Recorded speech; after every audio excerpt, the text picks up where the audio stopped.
Hari Minggu 12 Januari 2020, Wali Kota Palembang Haji Harnojoyo memimpin langsung kegiatan gotong royong pemerintah Kota Palembang membersihkan aliran Sungai Bendung, Kelurahan 8 Ilir, Kecamatan Ilir Timur 3. Pemkot Palembang berupaya terus memotivasi semua pihak dan lapisan masyarakat bersama-sama membersihkan lingkungan pemukiman dan tempat lainnya agar selalu bersih, indah, dan nyaman sebagai tempat tinggal serta melakukan berbagai aktivitas. Sekarang kan kita telah uji coba, telah beroperasi pompa nasi Sungai Bendung.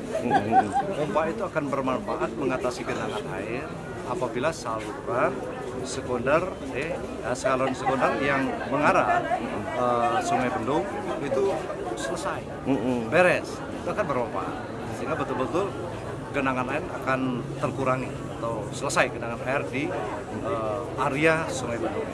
Kami berharap sama masyarakat, yang pertama tentu mari kita jaga sungai kita.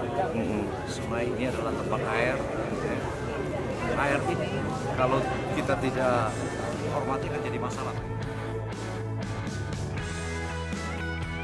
Mari kita jaga kebersihan Kota Palembang.